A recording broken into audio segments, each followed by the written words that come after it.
வணக்கம். இன்றைக்கு நம்ம டாக் வித் முத்தலிஃபில் விவாதிக்க இருக்கிற விஷயங்கள் பல்வேறு அரசியல் சம்பந்தப்பட்ட விஷயங்கள். குறிப்பாக சொல்ல போனால் கரூர் நடந்த துயர சம்பவம் முடிந்து இன்னையோட 1 மாத காலமாகுது. ஆறுதல் பெற வந்த கரூர் மக்கள் சென்னைக்கு. நேற்று முதல்வர் அவர்களுடைய ஒரு ட்வீட் பரபரப்பாக பேசப்பட்டது. அவர் முதல்வரா சினிமா விமர்சகரா எதிர்க்கட்சி தலைவர்களுடைய குற்றச்சாட்டு. அது மட்டும் இல்லாமல் ஆளுங்கட்சி மீதான பல்வேறு குற்றச்சாட்டுகள் இன்னைக்கு பார்க்க இருக்கிறோம். அதுக்கு முன்பாக கண்ணகி நகரை சேர்ந்த கார்த்திகா என்ற பெண் குழந்தை கபடி போட்டியில், சர்வதேச கபடி போட்டியில் வந்து சாம்பியன் பட்டம் வென்றிருக்காங்க. ஆந்திராவிலேருந்து ஜெயிச்சு வந்தால் கோடி கொடுக்குறாங்க. தமிழ்நாட்டில் கண்ணகி நகரில் ஜெயிச்ச பொண்ணுக்கு லட்சம் தான் கொடுத்துருக்காரு. நான் சீமான் அவர்கள் குற்றச்சாட்டு சொல்லியிருக்காங்க. அந்த பெண்ணுக்கு நம்முடைய மனமார்ந்த வாழ்த்துக்களும் பாராட்டுகளும் தெரிவிச்சுக்கிறோம். ஏன்னா கண்ணகி நகர்னாலே, சென்னையை பொறுத்த வரைக்கும் கண்ணகி நகர்னாலே ஒரு குற்றச்சாட்டு நிறைந்த நேரம். அதில் இந்த பொண்ணு வந்து அந்த சூழலில் இப்படி ஒரு சாதனையை புரிஞ்சதுக்கு அந்த பொண்ணுக்கு மிகப்பெரிய வாழ்த்துக்கள்.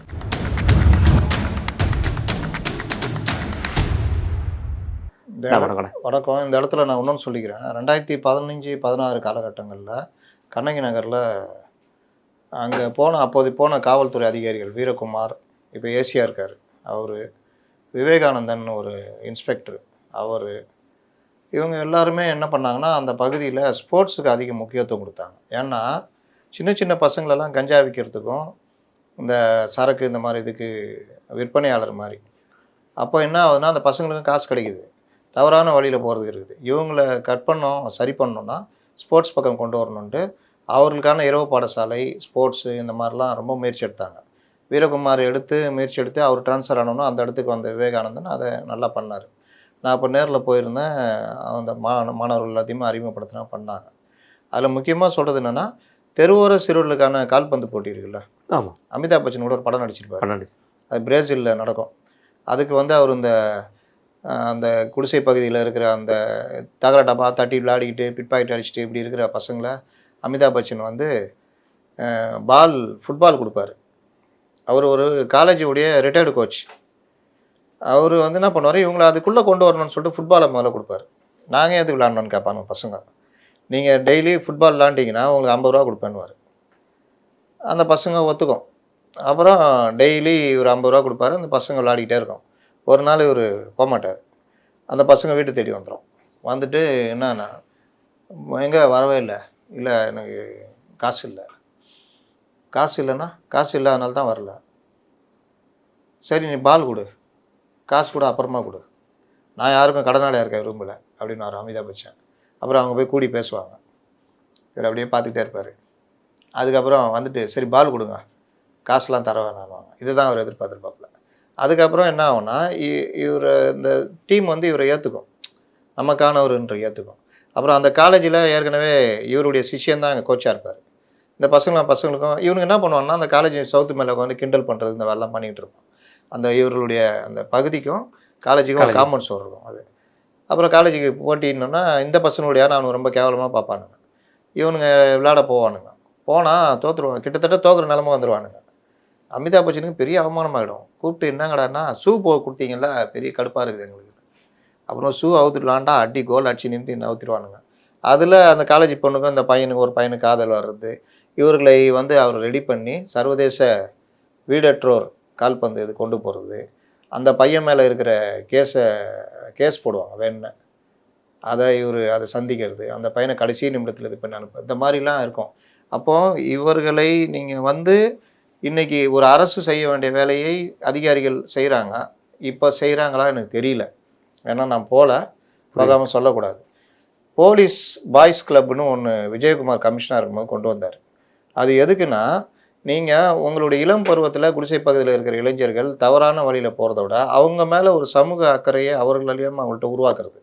நம்ம வந்து போலீஸ் கூட ஒர்க் பண்ணணும், நம்ம நல்லா பண்ணோன்னா நாளைக்கு போலீஸ் ஆகலாம், இந்த மாதிரிலாம் ஒரு இதாகும் பொழுது அவர்கள் சமுதாயத்தில் நல்ல மனிதராக மாறுவாங்கன்னு.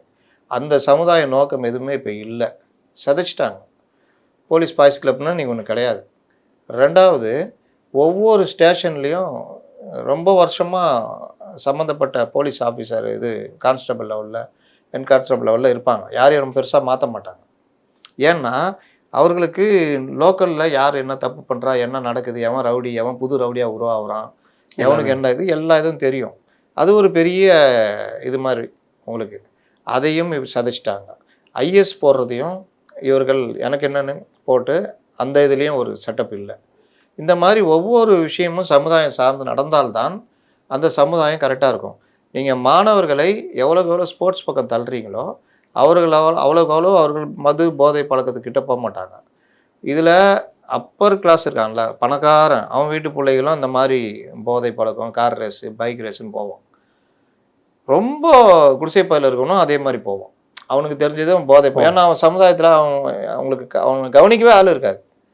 ஸ்கூலுக்கு போகணுன்னு சொல்கிறது ஆள் இருக்காது எதுவுமே. அந்த இடத்துல யார் பண்ணணும்னா கவர்மெண்ட்டு, போலீஸ் அதிகாரிகள், மற்றவர்கள், சமூக அமைப்புகள் இவங்க இறங்கி பண்ணணும். அந்த மாதிரி நடந்தது. அந்த மாதிரி தயாரானதான் இந்த பொண்ணு இன்னைக்கு சர்வதேச அளவில் இருக்குது. இன்னும் பண்ணுனா இன்னைக்கு பல வகையில் ஸ்போர்ட்ஸ் எடுக்கலாம். அப்படி எடுத்தால் இளைஞர்கள் போதை பழக்கத்துக்கிட்ட போக மாட்டாங்க. ஆனால் இங்கே நம்ம பேசின மாதிரி 790 கோடி ரூபாய் விற்கிதுன்னா புது தலைமுறை அதுக்குள்ளே வந்திருக்கு. சினிமாவில் இல்லை என்ட்ரி ஆகிறாங்க, புது தலைமுறை என்ட்ரி. சினிமாலையும் இளைஞர்கள்னால் சரக்கு அடிக்கலாம், ஜாலியாக இருக்கிறவங்க அவங்க இன்ட்ரோவே சரக்கு அடிக்கிற மாதிரி காமிக்கிறது, வீட்டு மொட்டை மாடியில் அடிக்கிற மாதிரி காமிக்கிறது, காலேஜ் படிக்கிற பசங்க அடிக்குதுன்னா இது ஒரு சாதாரண விஷயந்தான், இப்படி அடித்தாதான் கரெக்டு, அதான் ஹீரோயிசம் அப்படின்னு காமிக்கிறாங்க. இது ஏன் நான் சொல்கிறேன்னா, இந்த ஒரு பெண் போனதுக்கு பின்னாடி அவ்வளோ உழைப்பு இருக்கும். கண்டிப்பாக இருக்கும். அதை உணர்த்துறதுக்காக தான் நான் இவ்வளோ இந்த விஷயத்த சொல்ல வேண்டியது. கண்டிப்பாண்ணே. இது தொடர்ந்துண்ணே, கரூர் விவகாரம் இன்றையோட ஒரு மாத காலம் முடிய போகுது. கரூர் மக்கள், உயிரிழந்த மக்களா, பாதிக்கப்பட்ட மக்கள் எல்லாம் குடும்பமே ஆறுதல் பெற சென்னை வந்திருக்காங்க. ஆறுதல் கொடுக்க தாவேகா தலைவர் வீட்டிலேருந்து கிளம்பி போய் ஆறுதல் கொடுத்துட்ருக்கிறாரு. அவங்க ஏதோ ஆறுதல் சொல்ல வந்த மாதிரிலாம் இருக்குது. ஏப்பா நீ இதுக்காக மனம் உடைந்து மனையூரிலேயே இருக்காது. ஒரு மாதம் ஒருத்தன் வீட்டு விட்டு வராமல் இருக்கிறதெல்லாம் ரொம்ப கஷ்டம் தம்பி. நீ வெளியே வா, நாங்களே வந்துட்டோம் வெளியே, அது துக்கத்துலேருந்து வெளியே வந்துட்டோம். ஆனால் கூட்டம் இல்லை நினைக்கி அவர் வரும்போது நீ கூட்டம் இல்லை. எப்படிங்க வரும்? எப்பவுமே கூட்டம் இருக்குன்னு சொல்லுவாங்கண்ணா, வெளியே வந்தாலே கூட்டம் வந்துடுது. நாங்கள் அதெல்லாம் செட்டப்னு திரும்ப நான் அவன் சொல்கிறேன். இவங்க நடத்துகிற ரோட் ஷோலேருந்து எல்லாமே இந்த புஷி, இந்த ஜான் இவங்கெல்லாம் பண்ணுற வேலை. மாவட்ட செயலர் கூப்பிட்டு சொன்னால் வந்துடும், வண்டிங்க பைக்கெலாம் கூடியே வரும். இவர் ஆட்டின் காட்டே வருவார். ஏர்போர்ட்லேருந்து இறங்கி போனார்னா, இதுக்கு முன்னாடி ஷூட்டிங் போனார், கூட்டம் வந்துச்சா? அது நான் மதுரைக்கு ஷூட்டிங் நான் போகிறேன், யாரும் வந்து விடாதுன்னு சொல்லிட்டு அன்றைக்கி மட்டும் ரோட் ஷோ நடத்தினார்ல. இதெல்லாம் பண்ணாதீங்க. இது அரசியல் தலைவருக்கு வேலை இல்லை. பிரச்சாரம்னா பிரச்சாரமாக பண்ணுங்க. உங்களுக்கு கூட்டம் வருதுன்னு நீங்கள் சொல்கிறீங்கன்னா ஒரு ஹெலிபேட் வச்சுக்கிட்டு எங்கே ஏர்போர்ட்லேருந்து ஹெலிகாப்டர் மூலிமா பக்கத்து எங்கேயாவது கிரவுண்டில் ஹெலிபேட் அமைச்சு அங்கேருந்து வாங்க. ஒரு நாளைக்கு 5 மாவட்டத்தில் பேசலாம், 5 தொகுதி பேசலாம். இப்படிலாம் சொன்னப்போ எங்கள் கட்சிக்கு நீ சொல்லித்தரியா? மற்ற கட்சியை விட நாங்கள் வித்தியாசமானவங்க தெரியுது. ஒரு மாதம் வீட்டை விட்டே வெளியே வராமல் இதுக்கு முன்னாடி வந்தாரான்னு கேட்காதீங்க. அப்படிதான். அப்புறம் இந்த ஒரு மாதம் தமிழ்நாட்டில் எந்த நிகழ்ச்சியும் நடக்கலை. எது விவசாயிகள் பாதிக்கப்படல, இது கொள்முதல் பிரச்சனை வரல, மழை பிரச்சனை வரல, பருவமழை பிரச்சனை வரல, உயிரிழப்புகள் வரல, எதுவுமே கிடையாது. அவன்கிட்ட போவாதப்பா, அவனே 41 பேர் இறந்த துக்கத்தில் இருக்கிறான், அதனால் சரிப்பா இவர் ஆதவு அவரும் துக்கத்தில் இருக்கிறாரு சொல்லிட்டு 16 நாள் தானே சொன்னார். அவர் 16 நாள் தானே சொன்னார். அதுக்கப்புறமே எக்ஸ்டெண்ட் பண்ணியிருப்பாருன்னு நினைக்கிறேன். அப்புறம் புஷியான் தலைமறைவாக இருந்து இப்போ தான் வராரு. அதனால் அவருக்கு அவர்கிட்ட தலைமறைவாக இருக்கிறப்ப ரேடியோ தகவல் தொடர்பு சாதனம் எதுவுமே இல்லாதனால அவர் சேவ் கூட பண்ணல, சேவிங் செட்டும் கிடைக்காதனால அவர் எதுவுமே இல்லாமல் இருக்கார். இப்போ வந்த பிறகும் அவர் புதுசாக இதை எல்லாத்தையும் மறுபடியும் படிக்கும்போது மேலும் துக்கம் அதிகமாகி தமிழ்நாட்டுடைய நடப்பு நிகழ்வுகள் குறித்து எந்தவித அறிக்கையோ பத்திரிகையாளர் சந்திப்போ எதுவுமே இல்லாமல் அவரும் அப்படியே இருக்கார். விஜய் வீட்டை பூட்டிக்கின்னு உட்காந்துக்கின்னு அப்படியே அவரும் பாவம் அப்படியே இருக்கார். இப்படி ஒரு கட்சி வச்சு நடத்திக்கிட்டு இருந்தால் என்னத்தை சொல்கிறது? நீங்கள் இவர் கண்டென்ட் கொடுத்துனே இருக்கிறாங்க. யார்? ஆளுங்கட்சி. அங்கே எடப்பாடிக்கு ஸ்கோர் பண்ணிக்கிட்டே இருக்கார். இவரும் ஸ்கோர் பண்ணலாம். 10 ரூபா பாட்டிலுக்கு 10 ரூபா பாடினார், ஒரே நாளில் வைரல் ஆச்சு. அப்போ நீங்கள் இந்த மாதிரி விஷயங்களை ஸ்கோர் பண்ணலாம். அப்போ இது இவருக்கு வாய்ப்பாக போகுது. கேட்டால் தாவேகாக்கும் திமுகவுக்கும் தான் போட்டி. எதில் போட்டின்னு தெரில எனக்கு. அதுதான் நானும் தெரியல. எதில் போட்டின்னு சொல்லுங்கப்பான்னு கொஞ்சம் கேட்கணும். அதில் ஏன்பா கரூருக்கு போகலை, ஏன்பா இங்கே? ஒவ்வொருத்தரும் ஒவ்வொரு காரணம். ஒரு மாபெரும் பத்திரிகையாளர் சிபிஐ கிட்ட விசாரணை கேட்கும், இது பர்மிஷன் கேட்கணும், அதனால போகல. செய்தி தொடர்பாளர்கள் போலீஸ் பர்மிஷனே கொடுக்கல. அரசு பல வகையில் முட்டுக்கட்ட, மண்டபம் கிடைக்கல. இன்னும் பலர் போலீஸ் பர்மிஷன் கிடைக்காதனால இவர் போகல. அதோட ஒரு படி தாண்டி போயிட்டாங்கண்ணே. சந்து பொந்தெல்லாம் இருக்குது. அது லேட்டஸ்ட் இறங்கி உள்ளே போய் பார்க்குற லேட்டஸ்ட் கண்டுபிடிப்பு. சந்து பொந்து அதுன்னு. இன்னும் ஒரு படி மேலே போய் உச்சநீதிமன்றத்தில் பர்மிஷன் வாங்கணும் அப்படின்னு ஒருத்தர் கண்டுபிடிச்சாப்புல. அவங்க செய்தி தொடர்பாளர் உச்சநீதிமன்றம். அவரு நெறியாளர் மிரண்டு போய் என்னங்க சொல்கிறீங்க? ஆமாங்க, சிபிஐ விசாரணை எஸ்ஐடிலாம் போட்டது யார்? உச்சநீதிமன்றம். அப்போ உச்சநீதிமன்றத்தை தான் பர்மிஷன் வாங்கிட்டு போகணும் அப்படின்னு. இன்னும் விட்டால் ட்ரம்ப்புக்கிட்டே பர்மிஷன் கேட்பாங்க போல். ட்ரம்ப்பு இந்த மாதிரி கரூருக்கு போனோம், பர்மிஷன் கொடுங்கன்னு.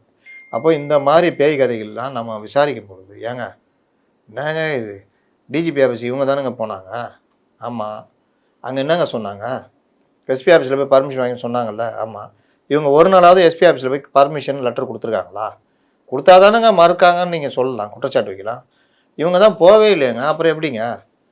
அன்றைக்கி 11 மணி வரைக்கும் காத்து கிடக்குறாரு. டிஜிபி ஆஃபீஸ் சொன்ன அன்னைக்கு மறுநாள் இவங்க பர்மிஷன் வரான்னு எஸ்பி 11 மணி வரைக்கும் காத்து கிடக்குறாரு. இவங்க யாருமே போகல, இன்னை வரைக்கும் பர்மிஷன் கேட்கவே இல்லை. கேட்டால் கொடுக்க போகிறாங்க. ரெண்டாவது, இவன் மண்டபம் யாரும் தரலன்னா ஒரு மண்டபத்தை பிடிச்சி 2 நாள் லாக் பண்ணி வச்சு அந்த மாவட்ட செயலாளர் இப்போ மாட்டிக்கிட்டாப்புல. இவங்க இங்கே அங்கே மண்டபக்காரன் சொல்லிட்டாப்புல, நீ இப்போ மண்டபம் நீங்கள் பிடிச்சி கேன்சல் பண்ணால் பாதி பணம் கட்டணும்ல. இப்போ யார் அவுப்பா? அந்த மாவட்ட செயலாளர் இப்போ அவுக்குறாரு. இந்த மாதிரி வேலையை பண்ணிக்கிட்டு பழியை தூக்கி கவர்மெண்ட் மேலேயும் போலீஸ் மேலேயும் போட்டாருன்னா அப்புறம் சிபிஐ மேலே, அப்புறம் இவங்க தொண்டர்கள் கொதிச்சிடுறாங்கல்ல, ஸ்பேஸ் இதெல்லாம் பேசுகிறாங்கல்ல, அவங்க யாருமே எல்லாம் போலிகள், அவங்க எல்லாம் திமுகவுடைய ஊபிஸ் அப்படின்னு. இவ்வளோ நாளாக அவங்களுக்காக போராடிட்டு திட்டு வாங்கிட்டு சண்டை போட்டோம்லாம் இந்த மாபெரும் பத்திரிகையாளர்கள் மற்றவர்கள் கண்டுபிடிச்சி இவர்கள் ஊபிஸ்ன்னு சொல்கிறாங்க. இது எப்படி நியாயமாக இருக்கும்? ஏன்னா புரியலண்ணே. ஒரு பக்கம் அதிமுக கூட்டத்தில் எடப்பாடியார் அவர்கள் இருக்கும் பொழுது தாவேக்கா கொடியை காமிச்சா திமுக அவங்களோட டிஎன்ஏ எடுத்து இவன் அதிமுக அப்படிங்கிற மாதிரி சொல்கிறான். தாவேக்காவுக்கு இப்படிலாம் நீங்கள் பண்ணலாம்னு சொல்லி விர்ச்சுவல் வாரியர்ஸ் போட்டால் இங்கேருந்து ஒரு குரூப் இதெல்லாம் திமுக குரூப் அப்படின்னு சொல்லி அந்த குரூப் பார்த்தீங்கன்னா இப்போ சேர்ந்தவன், அவனுடைய பேஜுக்கு மற்ற விஷயங்களுக்காக சேர்ந்தவங்க. ஆனால் இவன் சினிமா காலத்துலேருந்து இருக்கிறான், தலைவன். அவன் ஏதாவது துட்டு வாங்கிட்டான், சண்டை போடுறான். அவன் இவ்வளோ பண்ணிட்டான்னா என்னண்ணா இப்படிலாம் இருக்குது பண்ணுங்கண்ணா அப்படின்னு கேட்குறான். அவனுக்கு பல விஷயங்கள் தெரியும் பொழுது இந்த 2 பேரும், இந்த ஜானுன்ற ஒரு அதிமேதாவியும் புஷி என்கிற ஆட்களும் தான் இந்த மாதிரி பிரச்சனைலாம் காரணம், அவங்களெல்லாம் சரி பண்ணுங்கண்ணான்றான். அவனை போயிட்டு இந்த புதுசாக விசுவாச கும்பல் அவர்கள் எல்லாம் ஊபிகள் அதை ஒரு டீம் போட்டு வச்சு செய்யுது. என்ன நினச்சிக்கிட்டு இருக்கிறேன்? இப்படி விஜயை வைத்து பலரும் பணம் பார்ப்பதும், விஜயை வைத்து புது புது பேய் கதைகள் சொல்வதும் இதான் நடக்குது. இது எல்லாத்துக்கும் எங்கே முற்றுப்புள்ளி வைக்கணும்? விஜய் கையில் தான் இருக்குது. இவர் உட்காந்து ஜானை நம்பிக்கிட்டு இன்னும் இன்றைக்கி பாருங்கள், சாதாரணமாக அந்த செய்தி போகுது. நான் சாதாரணமாக அந்த செய்தியை கடக்க விரும்பலை. பொருளாளர் வெங்கட்ராமன் அவர் விஜயுடைய தீவிர விசுவாசி, விஜயுடைய ஆடிட்டர். அவர் விஜயுடைய நலனை தவிர வேறு எதுவும் நினைக்க மாட்டார். விஜயே பார்த்து அங்கே அவங்களுக்கு ஒரு 2 லட்ச ரூபா கொடுங்கன்னா கூட இவர் உட்காந்து கணக்கு பார்த்துக்கின்னு அப்போன்னு இழுத்து ஒரு 10 நாள் ஆகிடுவார். சாமி வரம் கொடுத்தா பூசாரி வரம் கொடுக்கணும், அந்த மாதிரி டேப். அவர் என்னன்னா கெட்ட எண்ணம் கிடையாது, விஜய்க்கு நல்லது பண்ணுறோன்னு சொல்லிட்டு பண்ணக்கூடிய ஆட்கள். கட்சி ஆரம்பித்தோன்னா அவங்களாம் ரொம்ப வேகமாக அதை பண்ணலாம் இதை பண்ணலான்னு இறங்கினப்போ தான் இந்த புஷி டீமு உள்ளே வருது. ஜானு இவர்களுடைய முதல் எதிரியாகவே இவர் வெங்கட்ராமன் மாறி போகிறார். இவரை ஏதாவது பண்ணி நகர்த்தினாதான் விஜயை நம்ம கையில் ஃபுல்லாக எடுத்துடலான்னு. விஜயுடைய அனைத்து பண வரவுகள் விஜய்க்கு அசட்டுக்கு அசட்டாக இருக்கிறவர் இவர் நவுத்திட்டா சோழி முடிஞ்சது. அந்த குழந்தை மாதிரி தான் இருக்கார் விஜய். அதுக்கு இவரை வெங்கட்ராமனை நகர்த்துறதுக்கு என்னென்னவோ பண்ணி பார்க்குறாங்க. ஆனால் விஜய்கிட்ட ஒரு நல்ல பழக்கம் இருக்குது. புஷியும் ஜானி நவுத்துனா என்ன நவுத்த பார்த்தாலும் முடியலல்ல, அது ஒரு விஜயுடைய பலகீனம். என்னன்னா ஒரு ஆளை நம்பிட்டா அவ்வளோதான், என்ன சொன்னாலும். அதில் தான் ஜான் உயிர் வாழ்ந்துருக்கிறாரு, புஷி உயிர் வாழ்ந்துருக்கிறாரு. இதுதான் புஷியாலையும் ஜானாலையும் வெங்கட்ராமனை நகர்த்த முடியாமல் இருக்கிறது. ஏன்னா இவர்கள் மேலே என்ன நம்பிக்கை இருக்குதோ அதே நம்பிக்கை வெங்கட்ராமன் மீதும் இருக்கிறது. இந்த வெறுப்பு சரி, நம்ம என்ன பண்ணுவோம், கட்சிக்குள்ளேயாவது விடாமல் பார்த்துக்குவோம். ஆனால் விஜய்க்கு நீங்களாம் அடிச்சிங்கப்பா, இந்த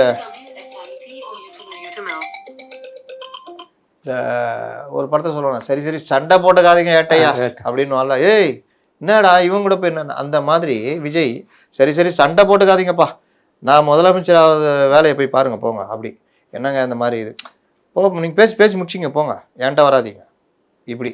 அப்போ என்ன ஆகுதுன்னா இவர்களால் எந்த இதுவும் பண்ண முடியாமல் அவராலையும் எதுவும் பண்ண முடியாமல் ஒரு கட்டத்தில் அவர் இவர்களோட மோத முடியாமல், அவர் ஒன்றும் அரசியல்வாதியா, அவர் மோத முடியாமல் சரி பார்ப்போம், இதெல்லாம் முட்டிக்கிட்டு எங்கேயாவது வரட்டும், அன்னைக்கு நம்மளை கூப்பிட்டு கேட்டாங்கன்னா நம்ம சொல்லிக்கலாம் அப்படின்னு. விஜய் மேலே பயங்கர மரியாதை அவருக்கு.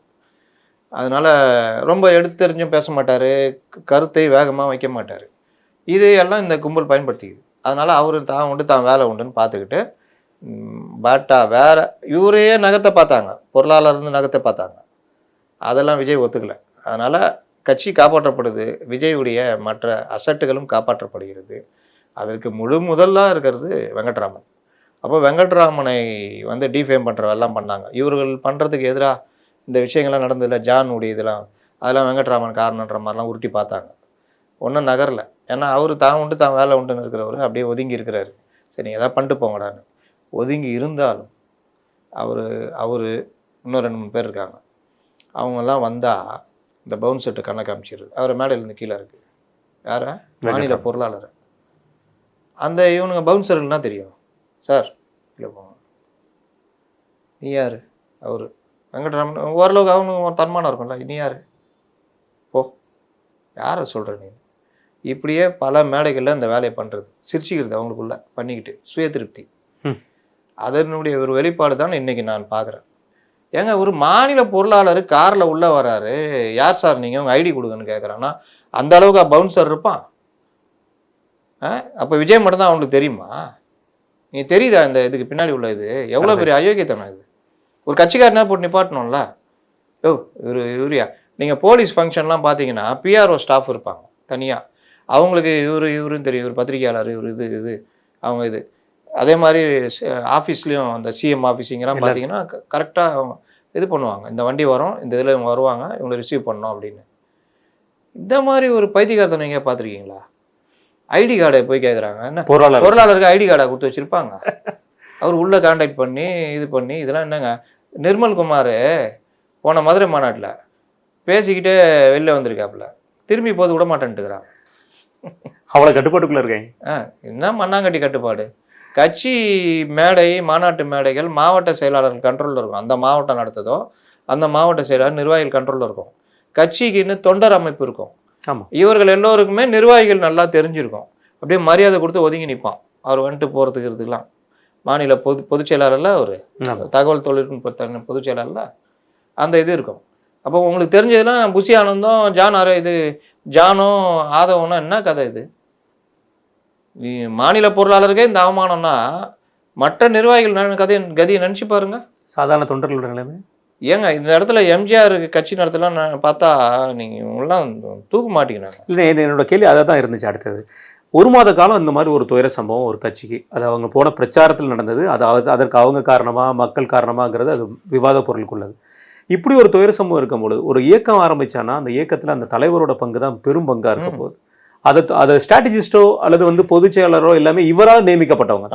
இப்போ ஒருத்தர் கட்சி ஆரம்பிச்சவர் அவரால் நியமிக்கப்பட்டவங்களோட கைட்லைன்ல போனா அந்த கட்சி என்னவாகும், அல்லது அந்த தலைவருக்கு என்ன இது இருக்குன்னு? இப்போ நீங்க இருக்கீங்க, உங்களுக்கு கீழே இவங்கெல்லாம் இருக்காங்க, கேமராமேனு மற்றவங்கலாம் இருக்காங்க, நடத்துறீங்க.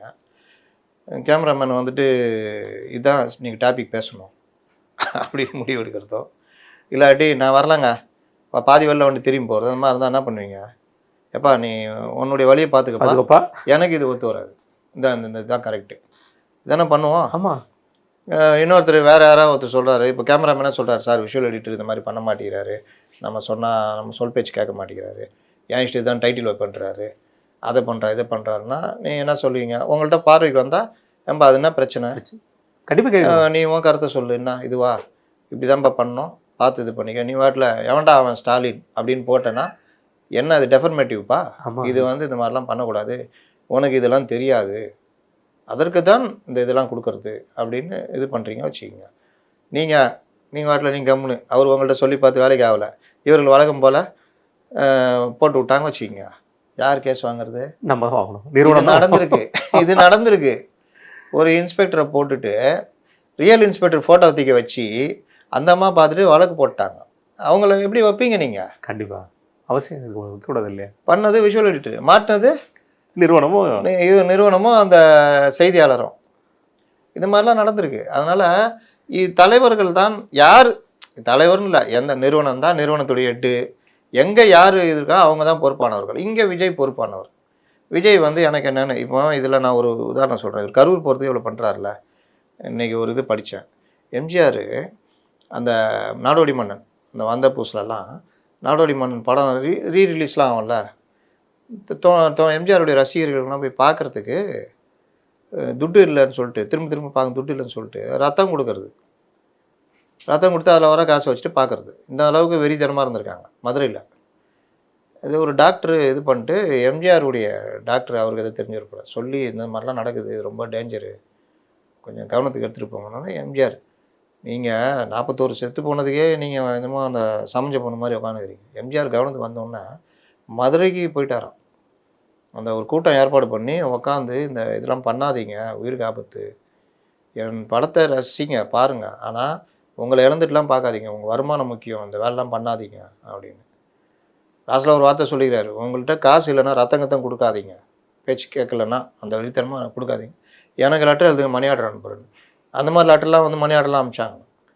ஏன் அவர் போகணும், ஏன் அவர் பேசணும்? ஏன்னா அவர் மக்களுக்கான முதல்வர் இல்லைண்ணே. தொண்டர்கள் மேலே உள்ள அவர் அபிமானம், அவர் மனிதர்களை நேசித்தார். அவர் பந்தா பண்ணல, அவரே நேராக போய் இது பண்ணி அதுலேயும் அடங்காத டிக்கெட்டுங்களுக்கு சரி அனுப்பு, பணத்தை அனுப்புன்னு சொல்லி அந்த மாதிரிலாம் பண்ணியிருக்காரு.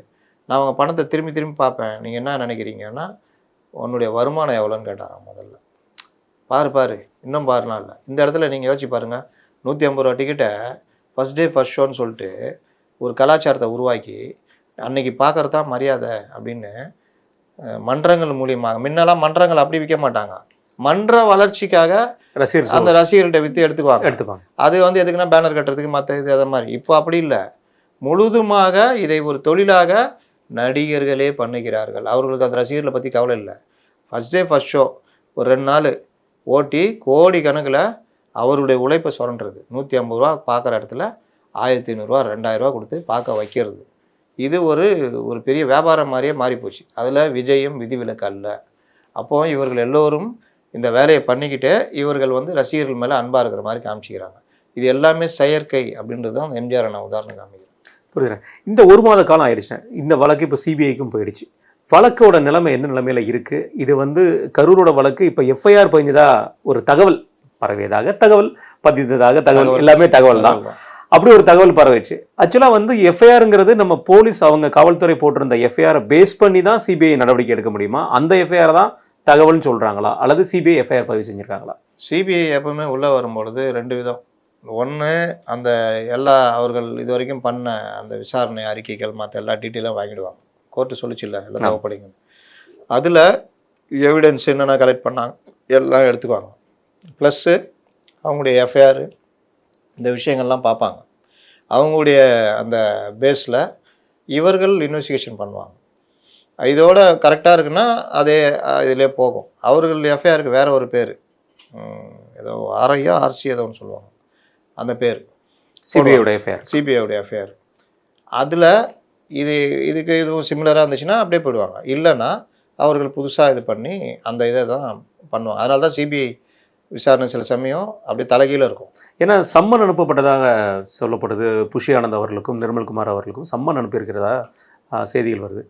அப்போது சம்மன் அனுப்பியிருந்தால் எஃப்ஐஆரோ அல்லது வந்து அவங்க மேலே ஒரு வழக்கு பதிவு செய்கிறதுக்கு முன்னாடி அவங்கள்ட்ட சம்மன் அனுப்பி கேட்கக்கூடிய சூழ்நிலை வரலாம். வழக்கு பதிவுக்கு முன்னாடி கூட கூப்பிடலாம். ஸோ அதனால அந்த சம்மன் அனுப்பியிருக்கிற ஒரு செய்தி வருது. அதுக்குள்ள இங்கே கூட்டணிக்குள்ள வரத்துக்கும் கூப்பிடலாம், அழைப்பு சம்மனா கூட வரலாம். என்னப்பா நீ தான் ரொம்ப பேசுறியாம போகக்கூடாதுன்றியாமன்னு. ஐயோ இல்லைங்க, புசியாடந்து பேசுவார். ஆனால் என்னன்னா அவர் மேலே இவ்வளோ அபண்டமான ஒரு பழி. இதை தான் சொல்லுவார். என் மேலே பாருங்க, மூஞ்ச பாருங்க, இப்போ பாருங்க எப்படிக்கிறேன், இப்போ எப்படிக்கிறேன், என்ன போய் காட்டுக்குள்ளே இருந்தாங்க, நான் என்ன போய் எல்லாத்துக்கும் அவர்தான் காரணம். ஸ்லீப்பர் செல் 2 பேர் இருக்காங்க. நான் இல்லை நான் இப்போ கூட சொல்லணும்ண்ணா, ஏதாவது நீட்டுக்கு நான் பொதுச் செயலாளர்ன்ற முறையில் கையெழுத்து போட்டுருந்தேன். விஜயே ஒத்துக்கலனா கூட நான் போட்டு கொடுத்துட்றேன். அதனால் இவர்கள் தலையை கொடுத்துருக்காங்க. கண்டிப்பாக அது நடக்கும். ஏன்னா கூட்டணிக்குள்ளே கொண்டு வரதுக்கான இதுன்றதும் அவர்கள் குற்றச்சாட்டாக வைக்கிறாங்க. எதிர்கட்சி இது ஆளுங்கட்சி தரப்பில் வச்சுக்கலாம், சிக்கிக்கிட்டாருன்றாங்கல்ல. பீட்டர் அல்ஃபோன்ஸ் போன்ற காங்கிரஸ் மூத்த நிர்வாகி, திமுக காங்கிரஸ் பிரிவு நிர்வாகி அவர்கள்லாம் சொல்கிறாங்கல்ல. அதில் ஓரளவுக்கு உண்மையும் இருக்கலாம், சொல்ல முடியாது. அதனால் இந்த சிபிஐ சம்மன்றது வந்து வழக்கு போடுறதுக்கு முன்னாடியும் போடலாம், இல்லை கூப்பிட்டு விசாரிச்சுட்டு இல்லை ஒரு சாட்சியாக கூட எடுத்துக்கலாம். அதனால் அது சிபிஐ உடைய இறுதி இதுதான் பார்க்கலாம். இந்த பேய் கதைகள்லாம் வச்சுக்கலாம் நம்ம கருத்து சொல்ல முடியாது. இதெல்லாம் பேய் கதைகள். ஆனால் திமுகவை பொறுத்த வரைக்கும் ஆளுங்கட்சியாக இருக்கும்போது 2006, 2011 காலகட்டங்கள்லேருந்து நம்ம பார்க்குற விஷயம் வந்து பாசத்தலைவனுக்கு பாராட்டு விழா, காவிய தலைவனுக்கு பாராட்டு விழா, எல்லா தலைவனுக்கும் பாராட்டு மானாட மயிலாட பல விஷயங்கள் இருந்தது. ஆனால் என்றைக்குமே கலைஞர் அவர்கள் மீது வந்து அவருடைய உழைப்பு மீதோ அவர்களுடைய துறைக்கு சம்மந்தப்பட்ட விஷயத்திலையோ எந்த ஒரு குற்றச்சாட்டும் நம்ம வந்து யாரும் பேச முடியல. அந்த விழாவை தான் நம்ம விமர்சனம் பண்ணியிருப்போமே தவிர மற்ற விஷயங்கள் நம்ம பேசினது கிடையாது. ஆனால் இன்றைக்கு முதல்வர் அவர்கள் எந்த ஒரு படத்தை பார்த்தாலோ அவருடைய பொழுதுபோக்கு நிகழ்ச்சியோ எதுவும் ஒரு மிகப்பெரிய ஒரு விமர்சன பொருளாக இருக்குது. அதை குறிப்பிட்டு சொல்ல போனால் அந்த பைசன் படத்தை பார்த்துட்டு அவருக்கு ஒரு விமர்சனம் சொல்லியிருக்கிறார். நம்முடைய எதிர்க்கட்சி தலைவர் வந்து குறிப்பிட்டு சொல்லியிருக்கிற ஒரு விஷயம், நெல் கொள்முதல் விஷயத்தில் வந்து கவனம் செலுத்தலை, மலையில் 31 உயிர் போயிருக்காங்க, நிறைய கால்நடைகள் இறந்து போயிருக்கு, இதை பற்றி கவனம் செலுத்தலை, இதில் தான் கவனம் செலுத்தணுமா, இந்த விமர்சனம் இப்போ தேவையா அப்படிங்கிற ஒரு விஷயத்த சொல்லியிருக்காரு. எப்படி பார்க்குறீங்க? இவர்கள் திரும்ப திரும்ப இந்த விநாச காலம் விபரீத புத்தின்னு ஒரு இது இருக்குது. விநாசே காலம் விபரீத புத்தி ஒரு சாட்டி திமுக டேக்லைனாக கொடுத்துடலாங்கிறீங்களா? அது ரொம்ப பேர் கொடுக்கலாம். என்னன்னா இந்த முடிகிற காலத்தில் தான் தேவையில்லாமல் பிரச்சனைகள் எழுத்துட்டு அந்த போட்டு பைக் மோதனொன்று போட்டு அடிச்சுட்டு கதையாக பேசியிருந்தார்ல திருமாவளவன், அதெல்லாம் அதில் தான் சேரும். நீ என்ன நானும் குழி பறிக்கிறேன்ற மாதிரி அந்த காங்கிரஸ் ஒரு இது எல்லாமே இந்த இவர் போய் செல்வ பெருந்தகை போய் திட்டிட்டு வந்தார்ல திறந்து விடுறதுக்கு, இது எல்லாமே அதோடு சேர்ந்து அங்கந்த மாவட்டங்களில் அவங்கவுங்க பார்த்துக்கிறாங்க மக்கள்கிட்ட முறைக்கிறது இந்த இதெல்லாம். அதில் முதலமைச்சரே இந்த மாதிரி விஷயங்களில் கவனம் செலுத்துறாரு. இப்போ நீங்கள் சொன்ன மாதிரி மாநாட மயிலாட கலைஞருங்க பார்த்துட்டு இருந்தாருன்னா, தலைவர் அங்கே பாருங்க, தலைவர் எது பாருங்க, நீங்கள் பர்ஸை உருவுனா கப்புன்னு பிடிச்சிடுவார். யாருக்கிட்ட அவர் வந்து டெய்லி அவருக்கு ரிப்போர்ட் வரும், அவர் பேப்பர் படிப்பார், எல்லாத்தையும் பேசுவார், உங்கள்கிட்ட ஒரு கேட்டுட்டு உங்கள் கேமராமேன்ட்டையும் கேட்பார். அவர் அந்த மாதிரி ஜெயலலிதாவுக்கு வந்த கூட்டத்தை கட்சிக்காரன்ட்ட கேட்கும்போது ஒன்றும் இல்லை தலைவர் அதெல்லாம். அப்புறமா ஒரு பத்திரிகையாளர்கிட்ட கூப்பிட்டு என்னையா நீ தான் சொல்லுன்னா கிட்டத்தட்ட 50,000 பேர் நல்ல இது இந்த மாதிரிலாம் பேசியிருக்காங்க. அப்போ அவர் 1க்கு 10 கிராஸ் செக் பண்ணுறது, அப்புறம் அவர் முடிவு எடுக்கிறதுன்றது. நீங்கள் அப்படி இருந்தால்தான் முடியும். இப்போ விஜய் கூட நம்ம என்ன சொல்கிறோம், தப்பு எல்லாம் விஜய் மேலே தானே. ஏன்னா ஜான் ஒரு ஆள் இல்லை, புஷி ஒரு ஆள் இல்லைன்னு விஜய்க்கு எப்போ தெரிஞ்சிருக்கணும். ஒரு இந்த படத்தில் சொல்லுவாப்லையா, இப்போ மேலேருந்து கீழே வரைக்கும் பார்த்தாரு, எப்படி தான் கண்டுபிடிச்சாரா, படகுன்னு காலை அமுக்கடான்ட்டாருன்னு. அந்த மாதிரி நீ புஷி வேலைக்கு ஈவெண்ட் மேனேஜ்மெண்ட்னு ஒரு பிரிவு கொடுக்குறாங்க. இல்லை வகுப்பு பிரச்சனையில் அவர் பேசும்போதே நமக்கு எல்லாருக்குமே தெரிஞ்சு போச்சுண்ணே. அந்த போராட்டம் நடத்தும் போது அவர் பேட்டி கொடுத்தார்ல, புஷி ஆனந்த் பேட்டி கொடுத்தாரு, அதை பார்த்துருந்தாலே விஜய்க்கு கண்டுபிடிச்சிருந்துருக்கலாம் எப்போ நம்ம போஜிலாரு சரியான போஜிலாரு. அது நீங்கள் கட்சிக்குள்ள ஒரு செயல்பாடு இருக்குல்ல, அதுலேயும் நிர்வாகிகள் நியமனம் மற்றது. இன்னைக்கு என்ன பிரச்சனை, இப்போ நான் என்னென்னலாம் கேட்டுட்டு இருந்தேனோ அதெல்லாம் ஒரு தம்பி 3 பக்கத்துக்கு அடித்து போட்டிருக்காப்புல. ஏன் நிர்வாகிகள் மாநில இந்த அணிகள் இருக்குல்ல, இளைஞர் அணி, மாணவர் அணி, மகளிர் அணி, தொழிற்சங்க அணி, இதெல்லாம் ஏன் அமைக்கல, பேரளவில் இருக்க ஒரு ஆள் சொல்கிறாருன்னு சொல்லிட்டு அதுக்கு ஃபுல்லாகவே தலைவர் வந்து அடிப்பணிஞ்ச வரலாறு எங்கேயுமே இல்லை. வெளியில் பொதுவான கருத்துக்கள் வரும்பொழுது அதை வந்து கணக்கிலே எடுத்துக்க மாட்டேங்கிறீங்களே. நீங்கள் எல்லாத்தையும் உடச்சி விட்டு வெளியில் வரணும், உங்கள் ட்விட்டர் ஹேண்டில் நீங்களே எடுத்துக்கணும். இந்த மாதிரி அதாவது அவர் சொல்கிறதுடைய அர்த்தம் என்னென்னா, உங்களுடைய அடிமை தலையிலிருந்து நீங்கள் வெளிப்பட்டு எல்லாத்தையும் தூக்கி போட்டு வெளியில் வரணும் அப்படின்றது தான் அதோடைய சாராம்சம். அவரை ஆள் வச்சு திட்டின்னு இருக்கான்னு வச்சுக்கலாம். அப்போ இந்த கருத்து வரும்பொழுதே விஜய் அது ஒரு 10 நாள் 15 நாள் 1 மாதம்னா ரைட் ஓகே. ஆனால் ரெண்டாவது வருஷம் முடிய போகுது. இப்போ இன்னைக்கு பார்த்தீங்கன்னா இந்த திருச்சி விபத்தில் இறந்தவர்களுடைய ஓராண்டு நினைவு விக்கிரவாண்டி மாநாடு போட்ட நாள் இன்னைக்கு இவருக்கு இன்னைக்கு அந்த நிகழ்ச்சி நடத்திட்டு இருக்காரு. 20 லட்ச ரூபா கொடுத்துட்டு பேசிட்டு இருக்காரு. இது வரைக்கும் உயிரிழந்தவர் யாருக்குமே 1 பைசா கொடுத்ததில்லை, சஜி உட்பட. இப்போ அந்த கேள்வி வருது, இவங்களுக்கு கொடுத்தியா? அப்போ 10 லட்ச ரூபா அரசு அறிவிச்சனால தான் உங்களுக்கு கெட்ட பேர் வரும், நான் தவிர்க்கிறதுக்காக தானே இவங்களுக்கு 20 லட்ச ரூபா கொடுத்தீங்க, நாங்கள் எடுத்துக்கலாமா? அப்படி இல்லைன்னா மற்றவர்களுக்கும் கொடுங்க. அப்போ அந்த கொடுக்குற எண்ணமே இல்லை. பார்த்தீங்களா, எம்ஜிஆர் துடிக்க ஓடினார்னால இறந்து போன இவங்களுக்கு நிதி 5 லட்ச ரூபா கொடுத்துருந்தா கூட அது பெரிய சாதனை. யாருக்குமே கொடுக்கலையே, ஒரு படத்திருப்புலாம் நடத்தலையே, அவர்களை போய் பார்க்கலையே, நிர்வாகிகள் போய் பார்க்கலையே. இது இப்போ ஓராண்டு இது. அப்போ இது எதுவுமே இவர்கள் அரசியல் கட்சிக்கான இதுவும் கிடையாது. இவர்கள் ஒன்லி ஒன் வே தான். இந்த வே கிடையாது. கிடையவே கிடையாது. இந்த வே இப்போ தான் நடந்திருக்கு. இந்த வே இப்போ ஏன் நடந்திருக்குன்னா கெட்ட பேருக்கு இது பண்ணுறது தான். அந்த அளவுக்கு தான் விமர்சனம் வைக்கப்படுது. இல்லாட்டி பண்ணுங்க, கோயில் கட்டி கும்பிடுவோம். அப்போ நீங்கள் இதுக்கு மட்டும் தான் பண்ணுறேன்னா இந்த பேரை துடைக்கிறதுக்கு தான் பண்ணுறீங்கன்ற மாதிரி ஆயிடுது. இது ஒரு பார்ட்டு. இப்போ இவருக்கு வருவோம். இந்த எப்படி அதோ தலைவர்னு காமிச்சிங்க பர்ஸ் அடிமை கை பிடிச்சிடாரோ, இவர் அதோ தலைவர்னு பார்த்து இங்கே செயின் ஆகிற வரையும் கூட கம்மி இருப்பார். செயின் அவுத்து கையில் இருக்கிற வாட்சி, தலைவரை கொஞ்சம் கை தூக்குங்க, ஆச்சு கழட்டிக்கிட்டு போகிற அளவு கூட கம்முங்கிறாரு. அந்த அளவுக்கு இவரை ஏமாத்துறாங்க. ப்ளஸ்ஸு இவரை வந்து தப்பான தகவல்லாம் சொல்கிறாங்க. அதை சொல்லியும் இப்போ அந்த 2000 இது இங்கே வேளச்சேரியில் அந்த சதுப்பு நிலத்தில் கட்டுறாங்கல்ல, கட்டுறாங்க. அது கோர்ட்டுக்கு நாளைக்கு போனால் கோர்ட்டு ஓங்கி ஒரு கொட்டு வைக்கும். பெரிய இதில் தடை கிடைக்கும். ஆமாம். அப்போ அது மீறி பண்ணுறாங்க. 4 நாளாக அதுக்கு விவாத பொருளாக மாறுது. ஏன் முதல்வரோ துணை முதல்வரோ இதில் எதுவுமே நடவடிக்கை எடுக்கல? எதிர்கட்சி தலைவரே அறிக்கை விடுறாரு. ஜெயலலிதா வந்து யாரையும் மதிக்க மாட்டாங்க. கலைஞர்கிட்ட அறிக்கை வந்தால் ஜெயலலிதா அந்த பதில் அறிக்கை வரும், அல்லது நடவடிக்கை வரும். ரெண்டில் ஏதாவது ஒன்று வரும். எதிர்கட்சி தலைவர்ல இருந்து எல்லாரும் பேசியும் முதல்வரும் துணை முதல்வரும் ஏன் மௌனமாக இருக்கிறார்கள்? அப்போ அவங்க வந்து இந்த விஷயத்தை எப்படி பார்க்குறாங்க? இல்லை அவங்க அதிகாரிகளும் மற்றவர்கள சொல்கிறதுல திருப்தி அடைகிறார்களா? இந்த கேள்வி வருமா வராதா?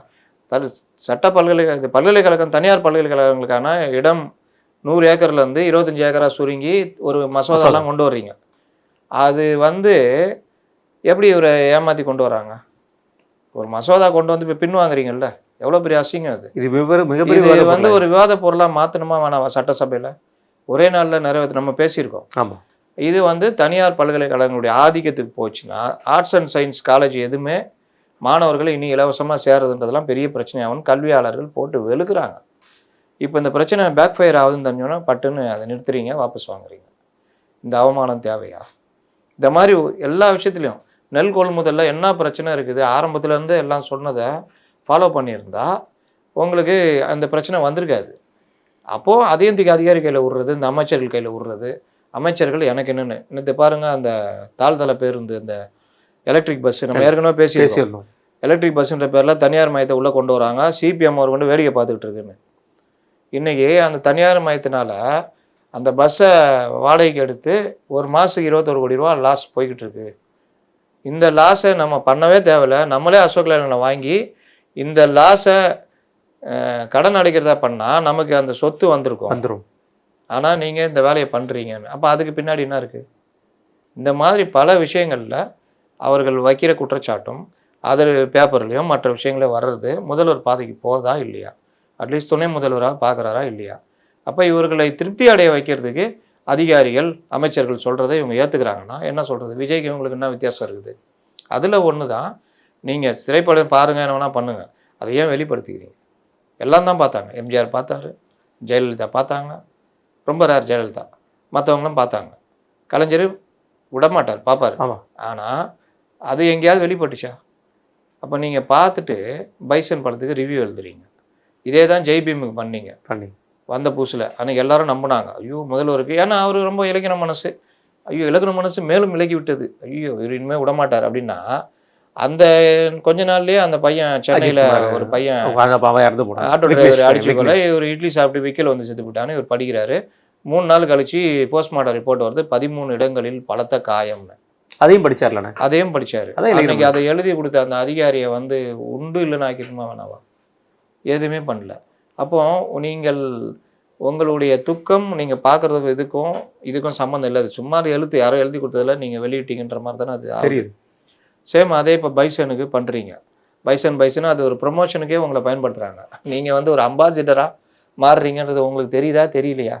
திரைத்துறையினர் உங்களை எப்படி பயன்படுத்திக்கிறாங்கன்னு தெரியுதா தெரியலையா? சரி, அது கூட ரைட்டு, அது உங்களுக்கு இஷ்டம். ஆனால் இந்த இடத்துல ஒருத்தர் இறந்து போயிருக்காரு, பட்டியலினத்தில் எஸ்டி மலைவாழ் மக்கள், உங்கள் எம்எல்ஏ அங்கே போகல.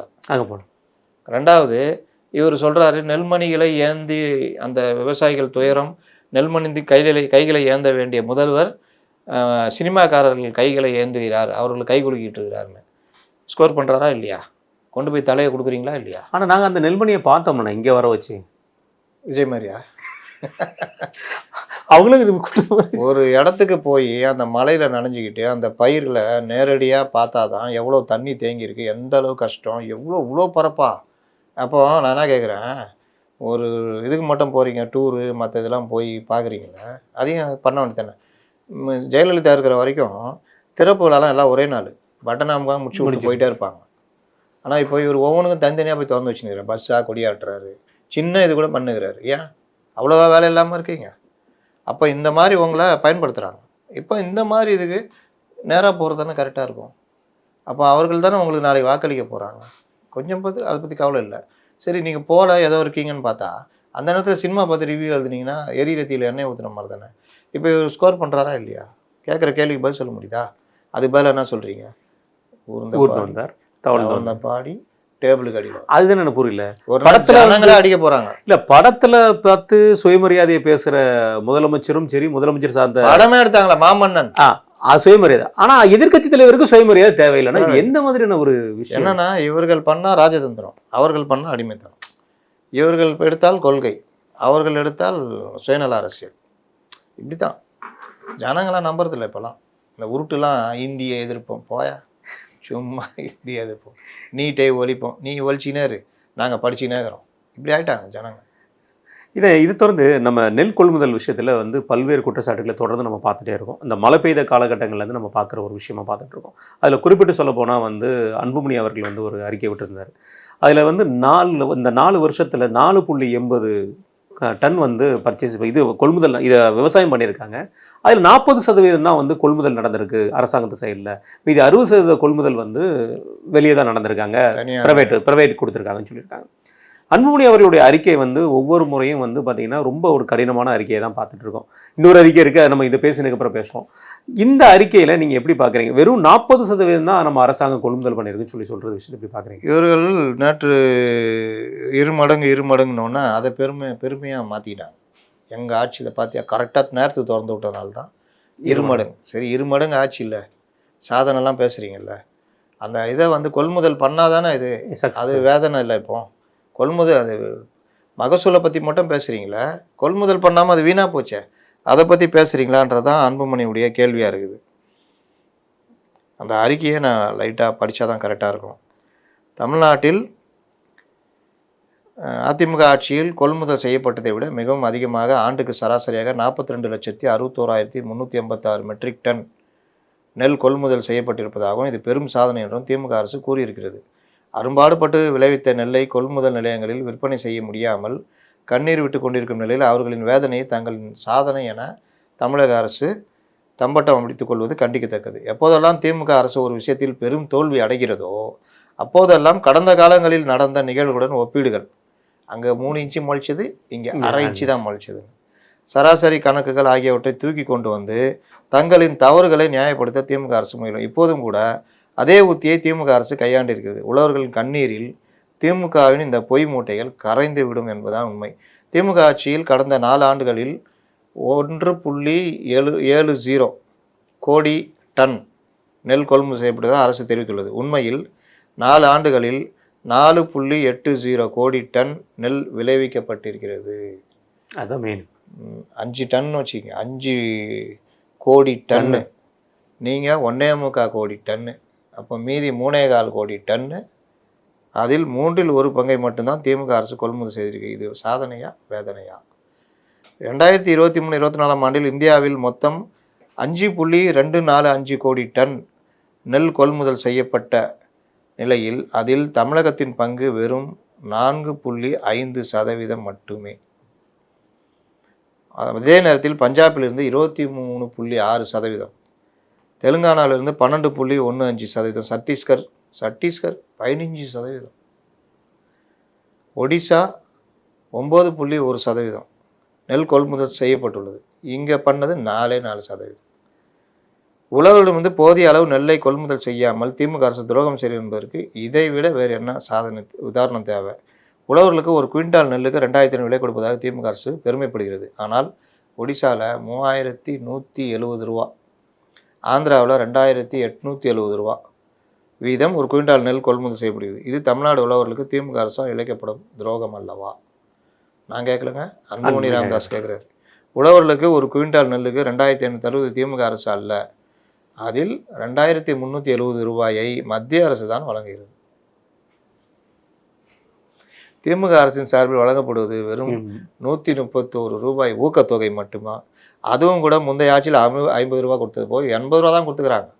அதை கடந்த 5 ஆண்டுகளில் 81 ரூபாய் உயர்த்தியுள்ளது.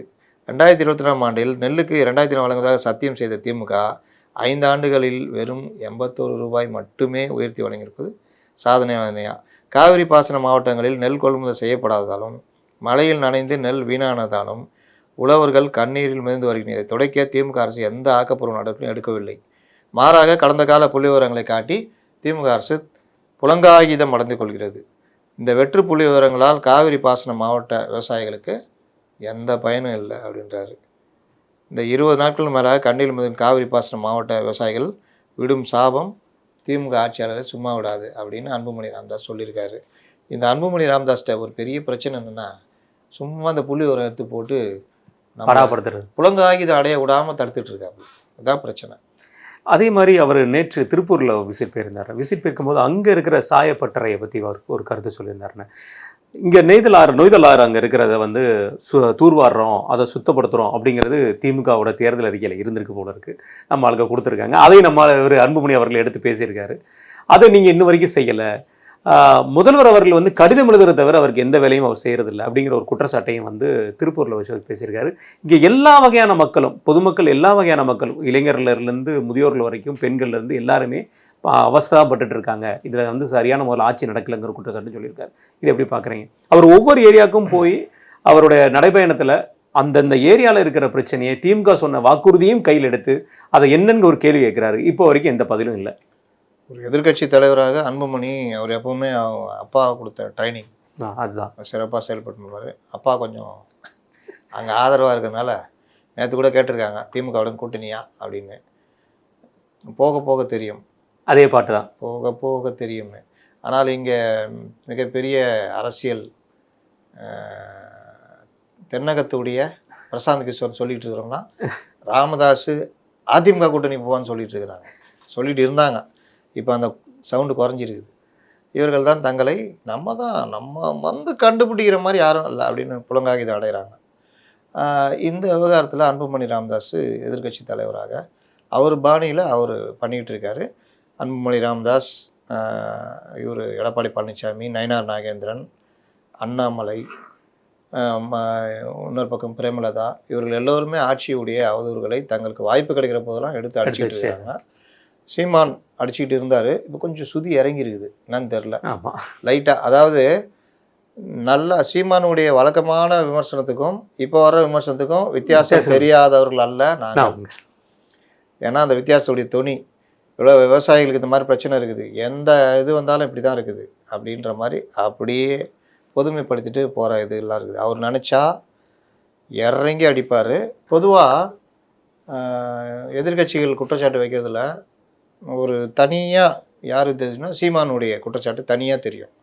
ஆமாம்ல அப்படின்னு நம்மளை யோசிக்க வைக்கிற அளவுக்கு இருக்கும். ஆர்ப்பாட்டமும் பார்த்துருக்கோம். ஆமாம், இப்போ இல்லை அப்படின்னு யோசிக்கிற அளவுக்கு போய்கிட்டு இருக்குது. இது வந்து ஒரு ஒருவேளை தாவேகா சரியில்லை, தாவேகா தொண்டர்கள் நம்மை நோக்கி வாக்களிக்க வரணுன்ற மாதிரி ஒரு அரசியலை கொண்டு போகிறாரு. தாவேகா அங்கே போனாலும் பாஜக போன்ற பாசிச கட்சின்னு சொன்னவங்க அங்கே போகிறாங்க, இது என்ன நிலைப்பாடு அப்படின்ற மாதிரி கொண்டு வரணும். அப்படின்னா தாவேகாவை அரசியல் ரீதியாக லைட்டாக விமர்சனம் பண்ணிட்டு அடியெல்லாம் திமுக எதிராக இருந்துச்சுன்னா இதுக்கான சக்ஸஸ் அவருக்கு இருக்கும். ஆனால் அவர் சமீப காலமாக அவரும் அவரை சார்ந்தவர்களும் பெரிய அளவில் கேட்டால் சொல்லலாம், நாங்கள் அடிக்கிறோமே தெரியுமா உனக்கு, நாங்கள் இது பண்ணுறோன்னு. நான் தான் சொல்கிறேன்ல, நீங்கள் அடிக்கிற அடி அப்படின்னு எங்களுக்கு தெரியும், இப்போ அடிக்கிற அடி அப்படின்றதும் சந்தேகமாக இருக்குது. அதனால் அந்த அடியை மாற்றினீங்கன்னா நல்லாயிருக்கும் அப்படின்றது, ஏன்னா தேர்தல் நேரம் அப்படின்றது தான் நம்ம பார்க்குறோம். மற்றவர்கள் இறங்கி அடிக்கிறாங்க, பண்ணுறாங்க. அதில் அன்புமணி ராமதாஸுடைய இந்த பிரச்சார பயணம், இந்த கேள்விகள் எல்லாம் இவர்களை நோக்கி நகர்ந்துட்டு இருக்குது. நீங்கள் பாருங்கள், வசதியாக அன்புமணிக்கு இவங்க பதில் சொல்லவே மாட்டாங்க எப்போவுமே. அதுதான் ஒரு கேள்விக்குறியாகவே இருக்குது. ஊடகங்களும் பெருசாக எடுத்துக்கிட்டு பேச மாட்டாங்க. இது இதில் ஒரு முக்கியமான விஷயம். நெல் கொள்முதல் விஷயத்தில் வந்து அதோட விவசாய சங்க தலைவர் நம்ம ஒருத்தர் பார்த்துருப்போம். டெல்லியில் வந்து போய் ஆர்ப்பாட்டம் நடத்தினவர் பாண்டியன் அவர்கள் நேற்று வந்து ஒரு அறிக்கை விட்டுருந்தார். துணை முதல்வர் அவர்கள் பொய் சொல்றாரு. அவர் வந்து நெல் கொள்முதல் நிலையத்துக்கு வந்தது வந்து ஒரு குறிப்பிட்ட நிலையத்துக்கு மட்டும் தான் வந்தார், விவசாயத்துக்கு களத்துக்கு வரல. நம்ம குறிப்பிட்டு சொல்லியிருந்த மாதிரி நம்ம பேசியிருந்த விஷயத்தை சொல்கிறார். அவருக்கு அறிக்கையாகவே விட்டுருக்காரு. துணை முதல்வர் ஒரு பொய் சொல்கிறாருன்னே சொல்லி போட்டு அறிக்கை விட்டுருக்காரு. எப்படி பார்க்குறீங்கண்ணே? அவருக்கு இந்த அளவுக்கு தைரியமும் ஊக்கமும். அவர் விவசாயம் சார்ந்தவர். காவிரி பிரச்சனை இதெல்லாம் போராடிட்டு வருவார். டெல்லியிலையும் போய் போராடினார். இதெல்லாம் நீங்கள் விவசாய கொள்முதல் நிலையத்தில் போய் நின்றுக்கிட்டு லைட்டாக பார்வையிட்டுட்டு அதிகாரிகள் எப்படி கூப்பிட்டு போவாங்க? அதிகாரிகள் கூட்டு போகிறதுக்கெல்லாம் போனீங்கன்னா நல்லதே காமிச்சிட்டு கூட்டு வந்துடுவாங்க. நீங்கள் அங்கேயே பேட்டியிலேயே போதும்பான்ற அளவுக்கு ஒரு தலைவரெல்லாம் பார்க்குறோம். கொடுத்த அறிக்கையை இவர் படிச்சுட்டு வர்றாரு.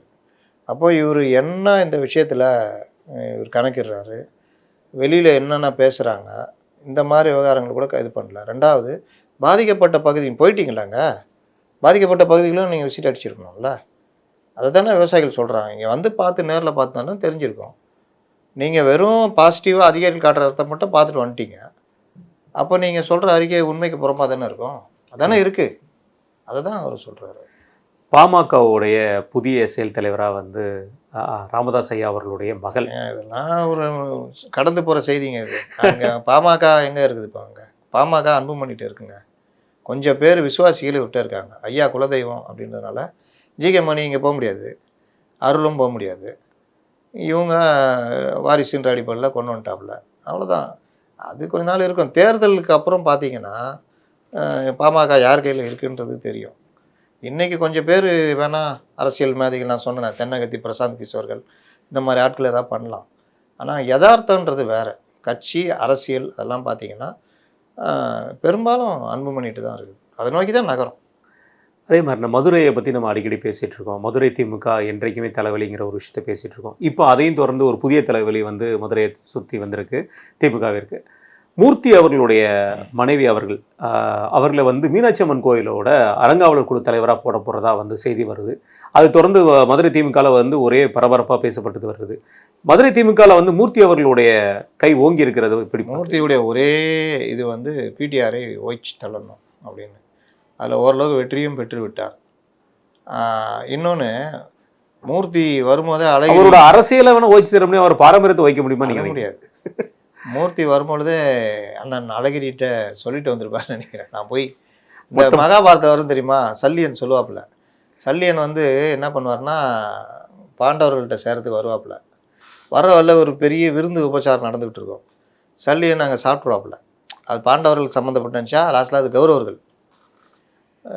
அப்புறம் இவர் பாண்டவர்கள்ட்ட சொல்லுவார், இங்கே பார் உப்பு, நான் இவர்கள் உப்பிட்டவரை உள்ளவர் என்னமா சாப்பிட்டேன், இனி நான் வந்து துரோகம் பண்ண முடியாது. ஆனால் நான் ஒன்று பண்ணுறேன். சல்லியனை என்னை வந்து அவன் தேர் ஓட்டதில்லை எக்ஸ்பர்ட். அவர் கிருஷ்ணனுக்கு நிகராக அர்ஜுனனுக்கு எதிராக கர்ணனுக்கு போரிடணுன்னா என்னை தான் போடுவாங்க. நான் என்ன பண்ணுறேன்னா கர்ணனை எந்த அளவுக்கு மனம் நோகும்படி நான் பண்ணுறேன். அதாவது மென்டலி சைக்காலஜிக்கலாக கர்ணனை நான் காலி பண்ணுறேன். அப்போ அவனுடைய கவனம் வந்து கோபம் வந்து கோவப்பட்டானா அப்புறம் இதாகாதுல்ல.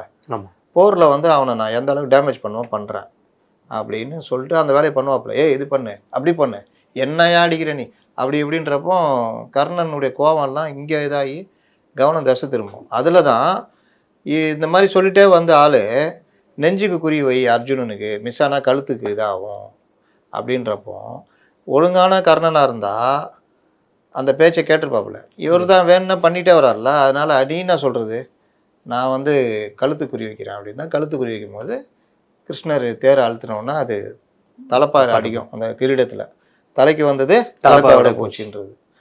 அப்போ நான் சொன்னதை நீ கேட்கணும், நீ சொல்கிற நான் கேட்கணும், தேரை ஓட்டணும்னு தேரை ஓட்டி இறங்கி போவாப்புல. அது கர்ணன் கிடைச்ச சாபம். இந்த முக்கியமான நேரத்தில் தேரை ஓட்டி போயிடுவான்னு அந்த மாதிரி. அப்போ அந்த மாதிரி அண்ணன் மூர்த்தியார் அண்ணன் அழகிரியாரிடம் நான் போய், அவருடைய ஆதரவாளர் தானே இருந்தார் அவர், நான் போய் திமுகவை எந்த அளவுக்கு முடிச்சு விட முடியுமோ முடிச்சுட்டு நானும் வளம் பெற்று விட்டு வருகிறேன்ற மாதிரி சொல்லிட்டு வந்துருப்பாங்க. இதில் தென் மாவட்டத்தில் ரொம்ப முட்டிக்கிட்டு நிற்கிது. பெரிய கோஷ்டி பூசல் மேடையிலே அடிச்சுக்கிட்டாங்கல்ல. ஆமாம். தங்க தமிழ் செல்வனும் மகாராஜனும் மணிமாறனும் பிடிஆரும் இவர்களுக்குமே தனியாக தளபதி எங்கேருந்து வந்தார்? அது அழகிரியான அவருடைய. அதனால் அவர்கள் எல்லோரும் திமுக கிட்டத்தட்ட முடிச்சு விடலாமான்றதுல இருக்காங்களான்னு தெரில. கண்டிப்பான.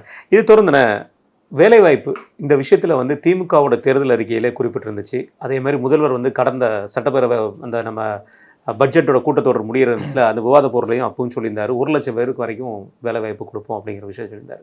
இன்றைக்கு வந்து தினமலரில் ஒரு ஆர்டிக்கல் ஒன்று வந்திருக்கு. வேலைவாய்ப்பு அலுவலகமே 1.52 கோடி ரூபா செலவழித்து எந்த வேலைவாய்ப்பும் தரல அப்படிங்கிற ஒரு ஆர்டிக்கல் வந்திருக்கு. எப்படி பார்க்குறீங்க இந்த விஷயத்தை? இது 2 50-50 தான் பார்க்கணும். வேலைவாய்ப்பு அலுவலகங்கள்னு ஒன்று இனிமேல் பெருசாலாம் இடம் இல்லை அங்கே. ஒரு காலத்தில் நாங்களாம் போய் நிற்போங்க. நானும் பயந்துருக்கேன். காலையில் நின்னா மத்தியானம் போய் ஒரு கார்டு ஒன்று போட்டு கொடுப்பாங்க. அதை வேறு ரினியூவல் வேறு கரெக்டாக பண்ணிகிட்டே இருக்கணும். ஏதோ பெருசாக வேலை கிடச்சிடுற மாதிரி. அப்போ அந்த டைமில் கேலிலாம் பண்ணுவாங்க. ஞாபகம் இருக்குதா? இவர் போய் நிற்கும்போது தள்ளாடி ஒருத்தர் வருவார், என்ன பெருசு இங்கே வந்துக்கிறேன்னா அந்த அளவுக்கு வேலை கிடைக்காது. அது ஒரு காலம், குளோபலைசேஷன்லாம் வராத காலம். அப்படி இருந்துச்சு அந்த காலம். அதுக்கப்புறம் மாறிடுச்சு. ப்ரைவேட்டைசேஷன் எல்லாம் ஆகி கார்பரேட் கம்பெனிகள்லாம் உள்ளே வந்த பிறகு வேலைன்றது வந்து கேம்பஸ் இன்டர்வியூவு அது இதுன்னு போய் இன்றைக்கி எல்லாமே மாறிடுச்சு. அப்போ வேலைவாய்ப்பு அலுவலகன்றது அரசு வேலைக்கு தான் அப்படின்ற மாதிரி. நீங்கள் அரசு வேலையில் இது பண்ணோன்னா வேலைவாய்ப்பு அலுவலகம் தான் பதிவு பண்ணியிருக்கியா அப்படின்னு. அப்போ வேலைவாய்ப்பு அலுவலகம் தான் பதிவு பண்ணுறத ஒரு முக்கியமான ஒரு இதுவாக பார்க்கப்படுது. அரசு வேலைகள் எல்லாத்தையுமே பிடிஆர் வந்து பெரும்பாலும் டிஎன்பிசிக்குள்ளே கொண்டு வந்துட்டார். கழகங்கள் கூட பிடிசி இதுக்குள்ளே கொண்டு வந்துட்டார். அப்போ வேலைவாய்ப்பு அலுவலகங்கள் வந்து வெறுமனே ரினியூவல் இதில் பண்ணிக்கலாம், ஆன்லைனில் பண்ணிக்கலாம். அப்போ மீதி என்ன பண்ணுறீங்க அப்படின்னா தண்டம் தான் அப்படின்ற மாதிரி பார்வை இருக்குது. கிட்டத்தட்ட 50% அப்படி. இன்னொரு 50% அவங்க தரப்பு தான் சொல்கிறாங்க, நாங்கள் அதை வேறு மாதிரி மாற்றிட்டோம். அது வந்து தனியார் இதிலலாம் வந்து வேலைவாய்ப்பு தேடித்தரும் ஒரு முகாம்கள் இந்த மாதிரி விஷயங்கள்லாம் நாங்கள் நடத்திக்கிட்டு இருக்கிறோம். அதன் மூலயமா பண்ணுறோன்னு. அது எந்த அளவுக்கு சக்ஸஸ் தெரியாது. வருஷத்துக்கு 1,00,000 பேர் கொடுக்குறோம், வேலை கொடுக்குறோன்னு சொல்லிட்டு இது வரைக்கும் டிஎன்பிசியில் இவங்க எடுத்ததே 1,00,000க்குள்ளே தான் உள்ளதான். அப்போ மீதி 4,00,000 எப்போன்னு தெரில. அடுத்த ஆட்சி வாய்ப்பு 2.0 பண்ணிங்கன்னா கொடுப்போன்னு சொல்கிறாங்கன்னு தெரில. அதனால் அரசு வேலை வாய்ப்புன்றது நீங்கள் இதை பாருங்கள், அந்த போக்குவரத்து இது நம்ம சொன்னோமே அது தனியார் மயமாகிட்டே வருது. ப்ரைவேட்டேஷனு இதுன்னு மின் வாரியத்தில் 60,000க்கும் மேற்பட்ட பணியிடங்கள் காலியாக, போக்குவரத்துறையில் காலியாக இருக்குது. அரசு மருத்துவர்கள், செவிலியர்கள் பணியிடங்கள் காலியாக இருக்குது. அரசு ஆசிரியர்கள், சத்துணவு ஊழியர்கள், ரொம்ப நாளாக அந்த சாலை பணியாளர்கள்னு ஒரு டீம் சுற்றிட்டு இருந்ததில்ல, அதுக்கு இப்போ பற்றி பேச்சே என்ன ஆச்சு? அவன் வந்து போய் அப்படியே இதாகிட்டாங்க. இந்த மாதிரி எல்லாவற்றிலும் ஏன்னா கேட்டால் நிதி இல்லைன்னுவாங்க, அது இல்லைன்னுவாங்க. தோல்வி அடைந்த ஒரு இதாக தான் போய்கிட்டு இருக்கிறாங்க. இறுதியான நாம் தமிழர் கட்சி சீமான் அவர்களை பற்றி நீங்கள் குறிப்பிட்டு பேசியிருந்தீங்க. நேற்று அவருடைய ஒரு மாநாடு போட்டு நடத்தி பேசியிருந்தார். அதில் ஒரு விஷயம் சொல்லியிருந்தார், என்னை எதிர்க்கிறதுக்கு ஒரு தகுதி வேணும், நான் விஜயை எதிர்க்கலை, நான் விஜய் எதிர்க்கலை, நான் விமர்சனம் தான் வைக்கிறேன், ஆனால் என்ன எதிர்க்கணும்னா நீ ஒரு தகுதியோடு தான் வரணும் அப்படின்னு சொல்லி அஜித் அவர்களுடைய பாடல் வரிகளை வந்து அப்படியே வந்து வசனமாக பேசியிருக்கிறாரு.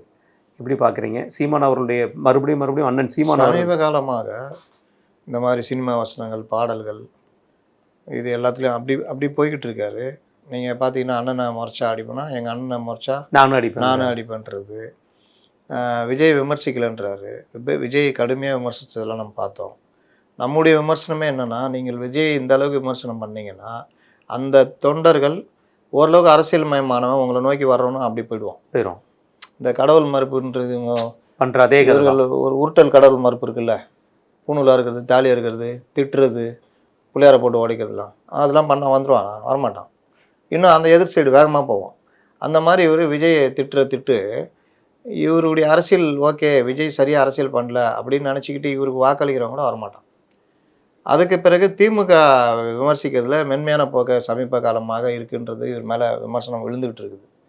அந்த விவகாரம் நீங்கள் திருமாவளவனெல்லாம் நீங்கள் வந்து கடுமையாக அந்த விவகாரத்தில் இது பண்ணியிருக்கணும். போலீஸை நீங்கள் கடுமையாக கேட்டிருக்கணும், ஏன் வழக்கு பதிவு பண்ணலன்னு. ஆனால் அண்ணன் அடித்தா நானும் அடிப்பேன்னு சொல்லிட்டு விக்டிமே நீங்கள் இன்னும் இது பண்ணுறீங்க.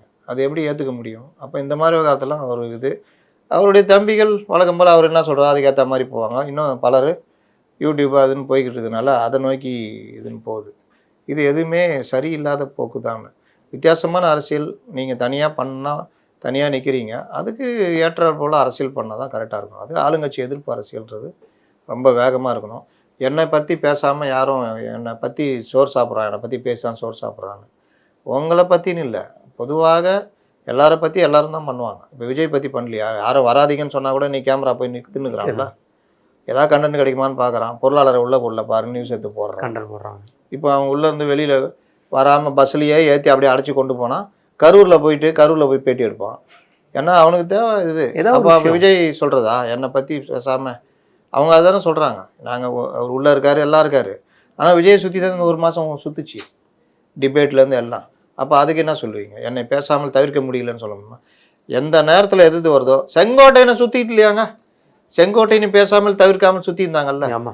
அந்த நேரத்துக்கு எது வருதோ அது போய்கிட்டு தான் இருக்கும். அப்போ சீமானுதுன்னா சீமானுது ஓடி தான் செய்யும். இன்னும் கேட்டால் உங்கள் சொந்த விவகாரத்தில் ஊடகங்கள் ரொம்ப கௌரவமாக நடந்துக்கிட்டாங்க. இந்த கோர்ட்டு இப்போ வந்து தீர்ப்பு இதெல்லாம் அதெல்லாம் வச்சு தான் பேசணும். என்ன இது பண்ணாமல் யாரும் சோறு சாப்பிட முடியாது. அதுனா செய்தியே எல்லாரும் அட்டன் பண்ணுறாங்க. செய்தியில் எல்லாம் தான் இருக்கும். சினிமா நடிகை யாரு கூட அது தற்கொலை பண்ணிட்டா கூட சித்ரான்னு ஒரு சின்ன தெரு சித்ரா 1 மாதம் வச்சு ஓட்டியிருந்தானுங்க. சித்ரா இது பண்ணாரா, அவர் இதுவா அதுவா? எனக்கே ஒரு டைமில் வெறுப்பாகி போய், ஓ அந்த அம்மா ஒரு தடவை தான் தூக்கு போடுச்சு, நீங்கள் டெய்லி தூக்கு போடுறீங்க அப்படின்னு திட்டினேங்க. எங்கள் இதில் நான் திட்டி இது பண்ணேன். ஏன்னா சினிமா டீம் வேறு, நம்மளால் திட்ட தான் முடியும். அப்படிலாம் போச்சு. அதனால் டிஆர்பிக்காகவும் செய்திக்காகவும் இப்படி இன்றைக்கி இது கொடுக்கணுன்றதுக்காக எல்லாரையும் தான் கவர் பண்ணுவாங்க. இல்லைண்ணா, குறிப்பாக ஒரு கேள்வி உண்டு இல்லைண்ணே, ஒரு அரசியல்வாதிகளை பற்றியோ ஒரு பெரிய லெவலில் இருக்கக்கூடிய ஒரு தலைவர்களை பற்றியோ ஒரே கேள்வியில் திருப்பி திருப்பி கேட்கப்படுதுன்னா அவங்கெல்லாம் நோட் பண்ணுவாங்க. ஓ அந்த கேள்வியில் நம்ம வந்து அந்த இடத்துல நம்ம தவறுறோம்னு. சமீப காலமாக வந்து அண்ணன் சீமான் அவர்கள் மீது இருக்கிற 2 குற்றச்சாட்டு. ஒன்று, நீங்கள் ஏன் அடிக்கடி வந்து விஜய் விமர்சனம் பண்ணுறீங்க, உங்களுடைய விமர்சனத்தை கேட்க வரல, ஏன் அதை பண்ணுறீங்கிற கேள்வியும், ஆளுங்கட்சி மீதான உங்களுடைய குற்றச்சாட்டு வந்து மென்மையாக இருக்குங்கிற கேள்வியை நம்ம அடிக்கடி எல்லா பத்திரிகையாளரும் எந்த இடத்துல போனாலும் அந்த கேள்வி கேட்குறாங்க. அது அவர் ஏன் இன்னும் கையில் எடுத்துக்கிடாமல் இருக்கிறார் ஒரு விஷயம்? ஏன்னா அவர் ரொம்ப கூர்ந்து கவனிக்கிற ஒரு விஷயத்த பண்ணுவார். அவர் மேலே உள்ள குற்றச்சாட்டு திமுக ஆதரவாக மாறிட்டாரோ அப்படின்ற ஒரு இது, அதுக்கு அவங்க தான் பதில் சொல்லணும். இல்லை நாங்கள் எதிர்க்கிறோன்றாங்க. அதற்கு தான் நான் சொன்னேன், நீங்கள் எதிர்த்தீங்கன்னா எப்படி எதிர்ப்பீங்க தெரியும், நமக்கே சப்ஜெக்ட் கிடைக்கும். அந்த அளவுக்கு நுணுக்கமான கேள்வி இருக்கும். அப்போ நீங்கள் அது இல்லாமல் அப்படியே போரை தட்டு, அதாவது மயில் இறக்கில் வரட்டுற மாதிரியோ, இல்லை கேள்விக்கு நான் பதில் சொல்கிறேன் அப்படின்ற மாதிரி போகிறதுனா இது சீமான் இல்லையே, அறிக்கைகளும் குறைஞ்ச மாதிரி இருக்கு அப்படின்னு ஒன்று வருது. இன்னொன்று, விஜயை நம்ம சொல்கிறது, விஜயை விமர்சனம் பண்ணுறதுக்கு அவருக்கு உரிமை இருக்குது. எல்லாரையும் விமர்சனம்னா விஜய் விமர்சனம் பண்ணுறாரு. ஆனால் இந்த விமர்சனம் இப்படி இருந்தால் தான் விஜய் ரசிகர்லாம் ஏற்றுக்குவோம். நம்ம அண்ணன் இப்போ நம்ம சொல்கிறோம் என்னன்னா, இப்போ திட்டுறது குறைச்சிக்கிட்டாங்க. ஏன்னா இவர் ஏற்கனவே சொல்லியிருந்து தான் இப்போ நடக்குது. 2வது இப்போவும் அவர் இதுதான் சொல்கிறாரு அப்படின்னு. இதே வேற ஒரு விஷயத்துக்கு 2-3 பத்திரிகையாளர்கள் போயிட்டு தலையிட்டாங்க. இந்த உதயநிதி மாட்டெல்லாம் அடினா அடி மரணடி விழுந்தது. ஏன்னா அவனுக்கு தெரியும் இதில் நீ எப்படி வரேன்னு. நம்ம அக்கறையின் பேரில் பேசுகிறோம் தெரியுது, நம்ம விமர்சனம் தான் வைக்கிறோம், இது சொல்கிறது கரெக்டு தான் அப்படின்ற லெவலுக்கு தான் பார்க்குறாங்க. அது சீமான்ட்ட இருந்துச்சுன்னா அந்த விமர்சனம் சரியான விமர்சனமாக இருந்து, இந்த இடத்துல நீங்கள் மிஸ் ஆகுறீங்களே, தனியாக வரேன்னு சொல்லிட்டு இப்போ பாசிச பாஜகன்னு இப்போ பல்ட்டி அடித்து பாஜக கூட போகிறதுக்கு முடிவு எடுக்கிறீங்களே, இது எப்படி சரியாக இருக்கும்? நாளைக்கு நீங்கள் என்ன இதில் இருந்தால் அப்போ கொஞ்சம் அரசியல் மயப்படுத்தப்பட்ட தொண்டர்கள் அண்ணன் சீமான் தான் கரெக்ட். எம்ஜிஆருக்கு ஒரு முடிவு எடுத்தாங்கல்ல, உங்களை ரசிக்கிறோம் ஆனால் ஓட்டு கலைஞருக்கு தான், ஏன்னா அரசியல் ரீதியாக அவர் தான் கரெக்டுன்னு. அந்த மாதிரி முடிவு எடுக்க வைங்க, அதில் சாமர்த்தியம் செலுத்துங்க. நீங்கள் போட்டு அடியேன்னு அடிச்சிங்கன்னா நீங்கள் அவர் மேலே வெறுப்பாக இருக்கீங்கன்னு இன்னும் உங்களை அரசியலாகவே பார்க்க மாட்டான், உங்களை எதிரியாக பார்த்து தான் போவோம். கண்டிப்பாக. ரொம்ப நன்றி. உங்கள் நேரத்தை கருத்தையும் பார்த்து